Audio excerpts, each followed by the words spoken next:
அக்கா ஒரு ப்ளவுஸ் தைக்கணுங்கக்கா. தைச்சுக்கலாம்ப்பா. அக்கா அந்த அண்ணா இல்லைங்களாங்கக்கா? அந்த அண்ணா இன்னைக்கு லீவுப்பா. அக்கா அந்த அண்ணா தைக்க சொல்லுங்கக்கா. அந்த அண்ணா தைச்சாதான் எனக்கு கரெக்டாக வருங்கக்கா. ஓகேப்பா, அந்த அண்ணாவே தைக்க சொல்லிடலாம்.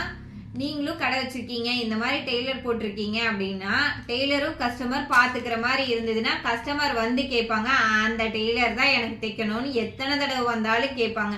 ஒரு சுச்சுவேஷன் அந்த டெய்லர் மாறி போறாங்க அப்படின்னா அந்த கஸ்டமர் மாறி போறதுக்கு சான்ஸ் இருக்குது. இப்போ நம்ம ஒரு ஹோட்டல்ல சாப்பிட போறோம் அப்படின்னா ஒரு டைம் சாப்பிட்ருப்போம், ஒரு டேஸ்ட் இருக்கும். கொஞ்சம் வருஷம் ஒரு ரொம்ப நாள் கழிச்சு மறுபடியும் போவோம், ஆனா டேஸ்ட் மாறி இருக்கும். அங்க இருக்கிற மாஸ்டர் மாறி இருப்பாங்க, அதனாலதான் மாறி இருக்கும். ஆனா அது சிலருக்கு தெரியும், தெரியலனாலும் திருப்பியும் அங்கதான் போவோம். அந்த மாதிரி தாங்க நம்ம டெய்லர் யாரு அப்படிங்கறத முடிஞ்ச அளவுக்கு கஸ்டமருக்கு தெரியாம வச்சுக்கிறது தான் நல்லது. கட்டிங் மாஸ்டரோ டெய்லரோ தெரியாம பாத்துக்கிறது தான் நல்லது. முடிஞ்ச அளவு மறைச்சு, சின்ன கடையா இருந்தாலும் மறைச்சு வச்சுக்கிட்டீங்க அப்படின்னா பரவாயில்ல.